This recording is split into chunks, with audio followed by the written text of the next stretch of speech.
In this exercise tutorial, I'm going to be taking you through how to do a hammer curl whilst sat on a Swiss ball. Now, firstly, there's a major difference between the normal bicep curl and a hammer curl. So with a bicep curl, I'd have my palms facing towards the camera and I'd be curling just by flexing my elbow and coming back down. Whereas with a hammer curl, I've got my palms facing towards each other and I keep them facing towards each other as I flex and bend my elbow.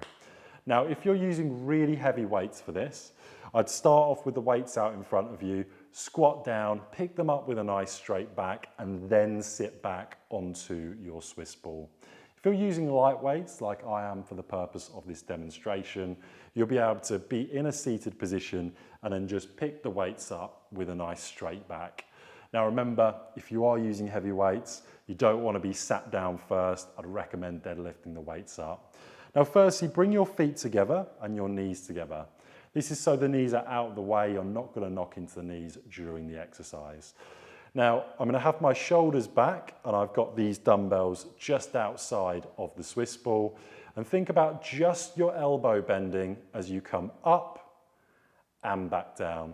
So you're going to get in the bicep as your main primary worker in this exercise. But there's a lot more grip and there's a lot more forearms required also in this exercise. Now if I come side on so you can get another view. So I want to make sure I've got a nice neutral spine, again feet together, and I've also got my knees together.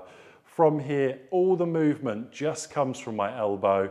I'm in that seated position, I'm trying to plant my feet into the floor and I'm bracing my core because unlike sat on a bench, you're going to find the ball wants to move slightly as you're doing the exercise. Once you're done, lower the weights down and you've just completed a Swiss ball hammer curl. You'd repeat that for your desired amount of sets and repetitions.